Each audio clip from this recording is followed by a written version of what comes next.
নমস্কার বন্ধুরা, একটি নতুন ভিডিওতে আপনাদের স্বাগত জানাই। আজকে আমি কই মাছের তেল ঝাল বানিয়ে আপনাদের দেখাবো। আজকে বাজার থেকে মাছটা কেটে এনেছে, আমি বাড়িতে ভালো করে ধুয়ে নিয়েছি। কই মাছ কাটা একটু কঠিন কাজ, একটু ধার বটি না হলে কই মাছটা কাটা একটু অসুবিধাজনক, তাই কই মাছটা কেটে এনেছে। প্রথমে কই মাছটা ভালো করে ধুয়ে নিয়ে নুন হলুদ মাখিয়ে নেব। নুন হলুদটা খুব ভালোভাবে হাতে করে মাখিয়ে নেব।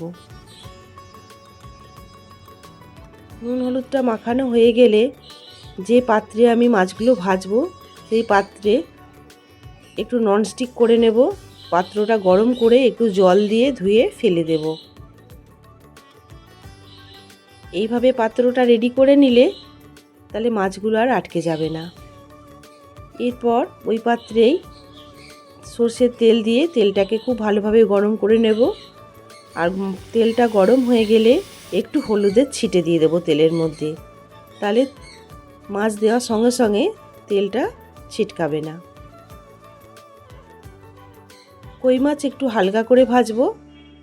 সামান্য লাল হয়ে গেলে মাছটা তুলে নেব, কারণ খুব কড়া করে ভাজলে মাছের গুণাগুণটা নষ্ট হয়ে যাবে।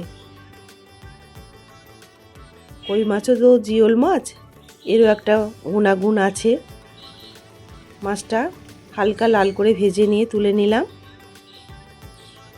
এরপর মাছের মশলাটা বানিয়ে নেব। 2 কাঁচা লঙ্কা দিয়েছি, 1 চামচ জিরে, 1 চামচ সর্ষে আর 2 চামচ পোস্ত। আপনারা যদি একটু ঝাল বেশি খান আরও 2 কাঁচা লঙ্কা দেবেন। আমরা একটু ঝাল কম খাই, তাই 2 কাঁচা লঙ্কা দিয়েছি।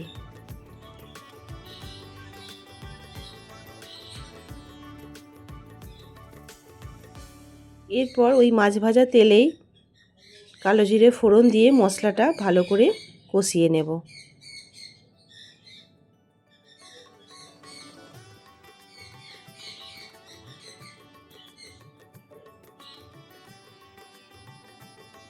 মশলাটা কষানো হয়ে এলে লবণ, হলুদ, কাশ্মীরি লঙ্কা গুঁড়ো আর সামান্য একটু চিনি দিয়ে মশলাটা আরেকটু কষিয়ে নেব। মশলাটা কষানো হয়ে গেলে 2 চামচ টক দই ফেটিয়ে রেখেছিলাম, সেই টক দইটা মশলার সঙ্গে ভালো করে মিশিয়ে নেব।